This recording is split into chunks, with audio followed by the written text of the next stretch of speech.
toute info, 18h-19h sur RCI, Radio Caraïbe Info. Quelles idées forces? Pour en parler avec nous, 3 candidats déclarés en studio. Il s'agit pour le Nord d'Olivier et Jean-Marie, bonsoir. Oui, bonsoir, je ne fais plus don. Vous avez été militant du PPM, vous ne l'êtes plus aujourd'hui. Non. Et donc, vous vous présentez comme citoyen. Comme citoyen au service des citoyens du Nord. Dites-moi, ça là, beaucoup sont tentés d'être aussi candidats. Nous sommes tous citoyens, non? Ah oui, mais moi j'espère bien qu'il y aura beaucoup de candidats et beaucoup de candidats citoyens, puisque ça fait partie de la citoyenneté d'être aussi candidat, de s'engager en politique et d'être aussi candidat. Oui, mais l'engagement en politique, est-ce que c'est nécessaire d'aller jusqu'à un mandat électif, ou est-ce que c'est l'action de chacun au profit d'une idée commune et peut-être de quelqu'un qui représente cette idée? Alors moi j'ai décidé d'explorer, je dirais, tout le spectre de la citoyenneté, donc depuis l'engagement dans un parti politique jusqu'au contact direct avec les autres citoyens. Parce que moi je retiens de la démocratie que c'est la capacité donc pour tous les citoyens à être gouvernés, mais aussi à être des gouvernants aussi. Il faut permettre à tous les citoyens d'être en capacité d'être gouvernants. Et c'est ce que je fais actuellement. Très bien, on en reparlera plus en détail tout à l'heure. Avec nous également pour le Sud, si vous continuez comme ça, vous allez retrouver Olivier Jean-Marie sur son créneau. Maintenant, on reparlera peut-être un instant. Mais déjà, tout simplement, savoir les uns et les autres comment et qu'est-ce que vous amenez comme ça à vous dire, bon, je veux être candidat pour ces élections législatives à venir. On commence par vous, Olivier Jean-Marie.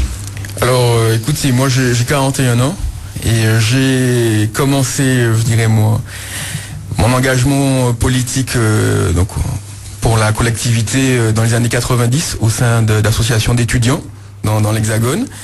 Et puis j'ai adhéré au PPM en 2003.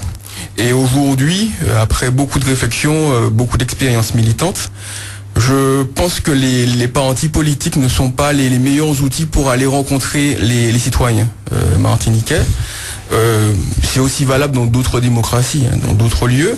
Alors que dans le même temps, à l'instant, tout à l'heure, M. Christian Vernet disait au contraire que les partis avaient tout leur rôle, continuaient de pouvoir jouer leur rôle et qu'il fallait qu'ils soient là. Il faut qu'il soit là, mais on voit bien, pour prendre l'exemple, on a fêté l'anniversaire du 5 février hier, que le 5 février n'a pas été impulsé par les partis politiques.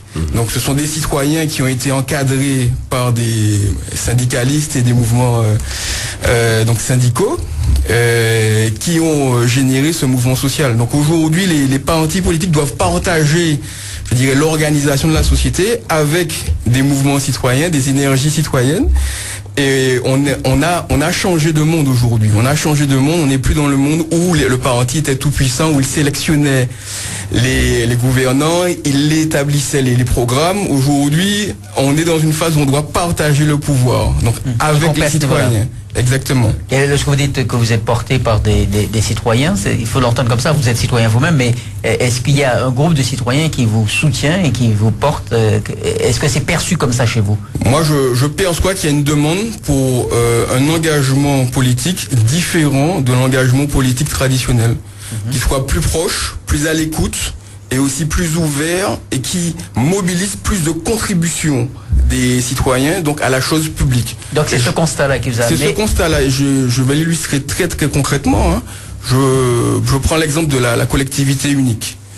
Donc le 24 janvier 2010, on a voté donc pour une collectivité unique dans l'article 73. Et depuis, les citoyens n'ont pas été consultés sur l'organisation de la collectivité unique, sur le mode de scrutin. Je trouve ça grave, c'est extrêmement grave.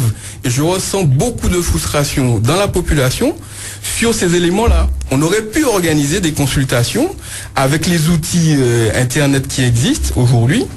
On aurait pu mobiliser la contribution des Martiniquais de Martinique, mais aussi de l'extérieur, par exemple.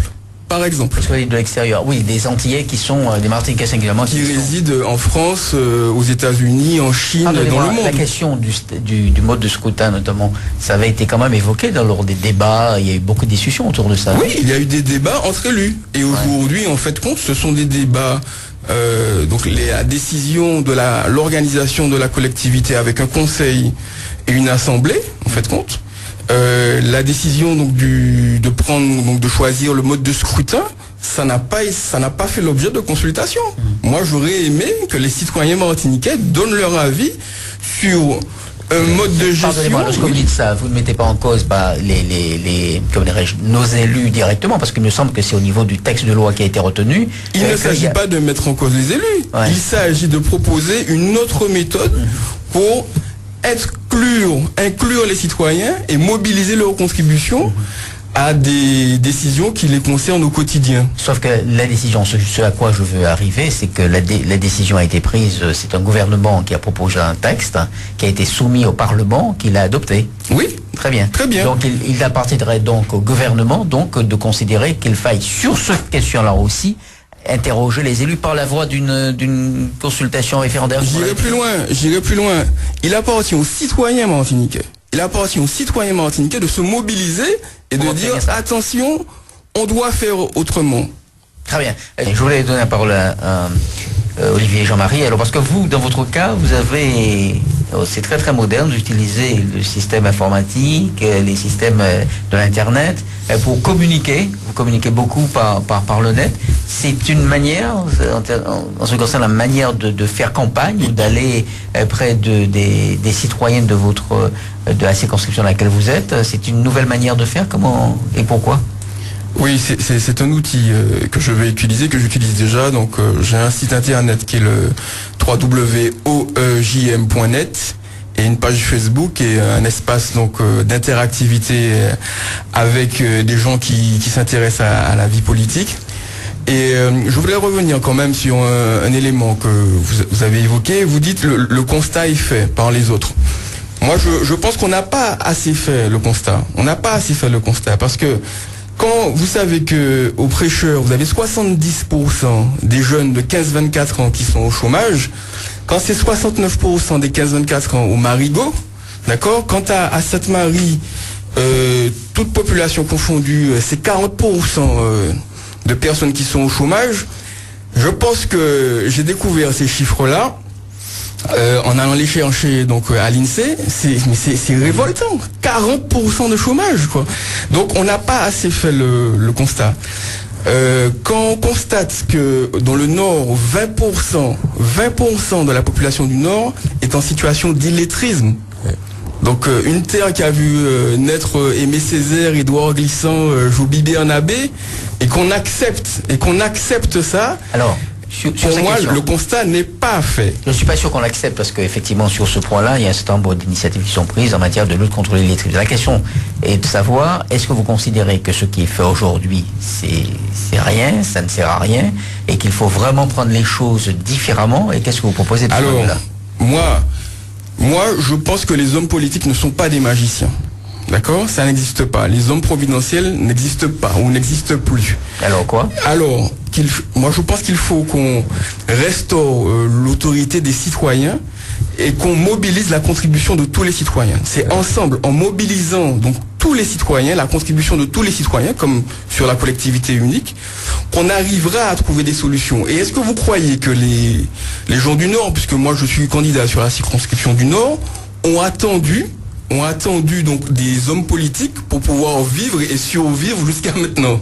Donc ils se sont débrouillés tout seuls. Ils se sont débrouillés tout seuls. Vous invitez à s'inspirer de ce qu'ils font pour pouvoir je souhaite qu'on puisse mobiliser justement le génie martiniquais que beaucoup d'hommes politiques glorifient. Je souhaite qu'on puisse mobiliser effectivement ce génie au niveau donc individuel pour pouvoir trouver des solutions ensemble. Très bien, il nous reste très très peu de temps, il faudrait déjà conclure. Et pour revenir donc sur l'Internet, donc oui, je pense qu'aujourd'hui c'est un outil majeur de communication avec la population justement. Ouais, sauf qu'ils n'ont pas beaucoup de moyens de se connecter. Pour mobiliser donc la contribution donc de la population et des citoyens. C'est vrai qu'il y a encore de gros obstacles, c'est-à-dire que vous avez un prix de l'Internet qui est exorbitant ici, qui coûte 4 fois plus cher qu'en France hexagonale. Et ça, c'est inacceptable. D'autant plus que c'est un outil donc de lutte contre l'illettrisme, c'est un outil d'ouverture au monde dont nous avons vraiment besoin. Très bien. Et sur ce point-là,